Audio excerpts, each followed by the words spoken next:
When I was 23, I thought family was forever. I thought loyalty ran deeper than money, deeper than failure, deeper than pride. I was wrong.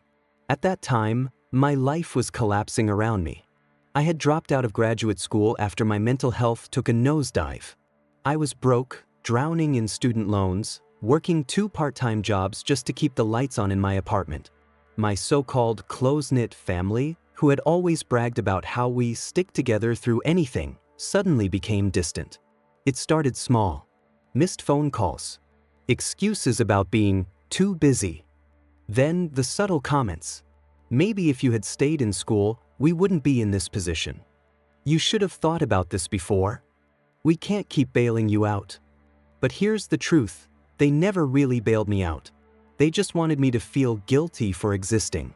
The final straw came one night when I swallowed my pride and asked my older brother for help with rent. Just a loan, something I would have paid back. He looked me dead in the eye and said, "You're a sinking ship, and I refuse to go down with you." That line has echoed in my head for years. From that moment, I knew I was on my own. So I hustled. I started freelancing online, writing, designing logos, anything that paid a few bucks. Slowly, I carved out a business. It was unglamorous at first. Sleepless nights. Eating ramen 3 times a day. Selling furniture just to invest in a better laptop. But here's the thing about being abandoned at your lowest. It lights a fire inside you. Every no becomes fuel. Every insult becomes motivation. And after years of grinding, that tiny freelance hustle became a full-scale agency. I hired staff. I built a brand. My work was being featured in magazines. I signed contracts with companies that once ignored my emails. That's when the phone calls started again. My mom suddenly wanted to have family dinners again. My brother wanted to reconnect. My cousins, who ghosted me when I was struggling, now slid into my DMs asking if I was hiring. And the best part? They pretended they had never abandoned me. They acted like nothing had happened. Like those years of silence, those cruel words, those nights I cried alone, didn't exist. But I remembered. Oh, I remembered every single word. The first time my brother asked me for a small investment in his startup idea, I just smiled. And I told him the exact same thing he once told me. "You're a sinking ship, and I refuse to go down with you." His face drained of color. And for the first time in years, I felt powerful. But this is only one story. Because mine isn't the only case where abandonment turned into empowerment. And the next one? It's even more brutal. Friendship, they say, is proven not in sunshine, but in storms. And I learned that the hard way. Back in my late 20s, I was the fun one in my group of friends. I was the one who organized weekend trips, planned surprise parties, and kept everyone laughing when the stress of adulthood weighed too heavy. My best friend, let's call her Melissa, was always by my side. We met in college, bonded over late-night study sessions, and swore we'd be ride or die for life. When I got sick, I thought Melissa would be there.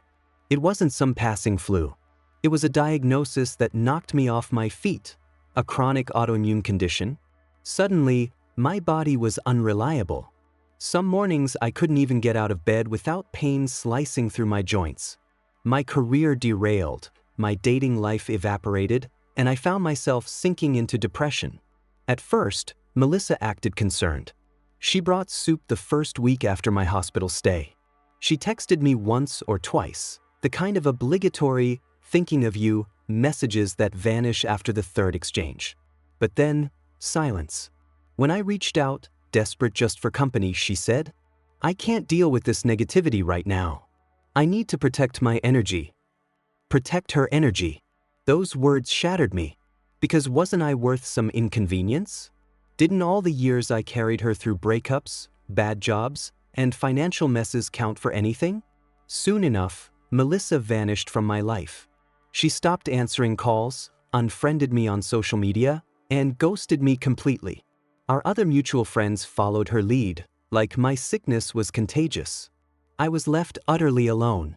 And let me tell you, loneliness while battling illness is a wound deeper than the disease itself. Nights blurred into mornings. Pain blurred into exhaustion. I felt invisible, discarded, like a burden. But then something inside me shifted. If no one was going to show up for me, then I had to show up for myself.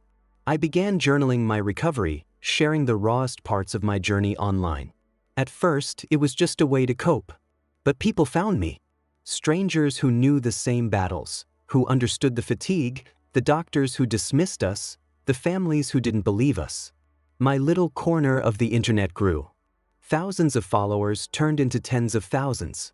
Brands noticed. I started getting offers, partnerships, sponsorships, speaking invitations. Before I knew it, I wasn't just surviving my illness, I was thriving as a public advocate, running a full-time platform dedicated to chronic illness awareness. The irony? My sickness became my strength. And that's when Melissa reappeared. It started with a follow request. Then a comment, "So proud of you, girl," as if she hadn't abandoned me when I was crying in the dark. Next came the private message. "Hey, I know things got weird between us, but I'd love to catch up. Maybe we can collaborate? I'm starting a wellness coaching business, and I think we could do great things together." I stared at that message for a long time. All those years she was gone, I fantasized about what I'd say if she ever came back. Would I lash out? Would I ignore her? Would I forgive? When I finally replied, my words were simple. "You told me once you needed to protect your energy. And I respect that. Which is why I won't let you drain mine now." I hit send. Blocked her. And just like that, Melissa became a ghost again. Only this time, by my choice. The truth is, abandonment changes you. It hardens parts of you, sharpens others. But it also makes you see clearly. People who leave you at your lowest don't deserve a seat at your table when you rise. And as satisfying as it was to shut that door, the next story shows what happens when it isn't just a friend or a sibling, but the person you thought you'd spend forever with. Love is supposed to be the one thing that stays when everything else falls apart. At least, that's what I used to believe. I met Daniel when I was 26. He was charming in the kind of way that made you forget about red flags. He wasn't just my boyfriend, he was my best friend, my safety net, the person I thought would stand by me no matter what. When he slipped that silver band onto my finger and whispered, "It's you and me against the world," I believed him with every fiber of my being.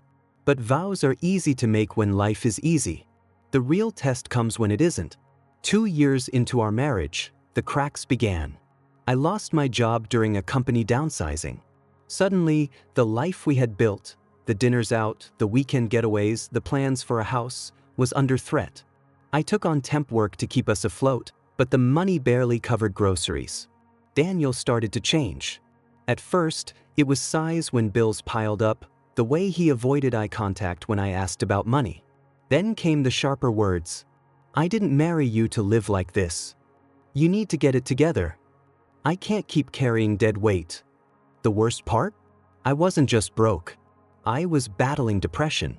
Getting out of bed felt like wading through cement. I begged him for patience, for time, for the kind of support I thought marriage was about. Instead, one night after another fight over unpaid rent, he packed a duffel bag. I remember standing in the doorway, hair unwashed, eyes swollen from crying, watching the man who swore forever toss his toothbrush into a bag like I was nothing. "I can't do this anymore," he said coldly. "You're dragging me down with you. Maybe once you figure your life out, we can talk. But I'm not waiting around." And just like that, he was gone. The silence that followed was worse than the shouting. For weeks, I kept expecting him to call, to come back, to realize what he had done.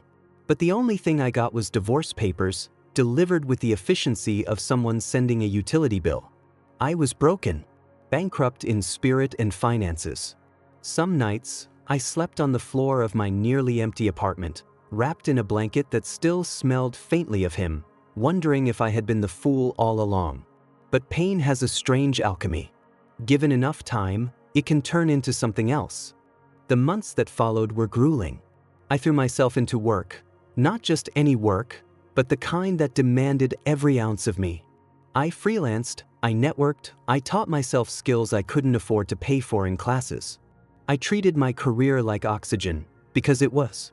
Slowly, doors opened.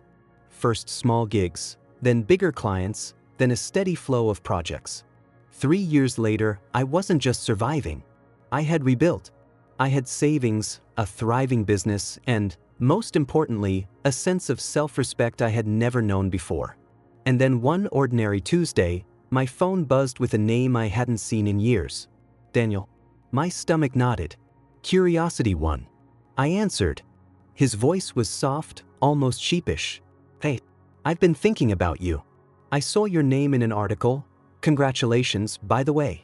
You've really made something of yourself. I bit back a bitter laugh. He hadn't spoken to me in years, but suddenly my success made me worth dialing again. He rambled on about how he'd made mistakes, how he wasn't in the right headspace back then, how he never stopped caring. And then the kicker. I'd love to meet up. Maybe we can start fresh. Start fresh. As if the nights I cried myself to sleep, the humiliation of being discarded, the endless climb back from rock bottom, were just footnotes. I let him talk. I let him imagine for a few minutes that the door was even slightly open. And then I said calmly, clearly, Daniel, you left me when I had nothing. You watched me drown and chose to save yourself.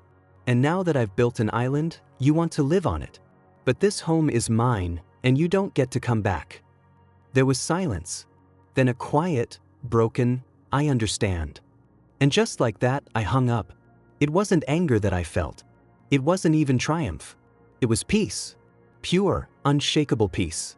Because the truth is, sometimes closure doesn't come from someone else's apology. Sometimes it comes from realizing you don't need them anymore. That was the day I knew. Abandonment is painful, but it's also clarifying. It shows you who's really in your corner and who only loves you when it's easy. And while shutting that chapter was powerful, the next story? It's about the one abandonment that cuts deeper than all the rest, when your own parents decide you're no longer worth standing by. People always say, no matter what, your parents will love you. I used to believe that. I used to cling to it like a lifeline, thinking that no matter how hard life got, at least I had the unconditional love of the two people who brought me into this world. But love, I learned, can sometimes come with conditions, ugly, unspoken ones. Growing up, my parents weren't perfect, but they were my world. My dad was strict, my mom was the peacemaker, and I was the child who worked hard for their approval. I wasn't the golden child. That title belonged to my younger sister, who shined in every way parents love to show off at family gatherings. She was the honor student, the pageant queen, the one who never gave them trouble. I was the dreamer. I wanted to be a writer, to build something out of words. My parents tolerated it until the day I failed. It happened in my late 20s. I had just lost my job at a publishing company after corporate cuts. My relationship ended the same week. I was broke, broken, and living back in my childhood bedroom. For the first time, I saw disappointment etched in my parents' faces, not the "we'll figure this out" kind, but the "why are you such a failure" kind. At first, it was subtle. Comments at dinner like, "You should be more like your sister, she never gives up." Or, "If you had chosen a more practical career, you wouldn't be in this mess." But then came the real blow.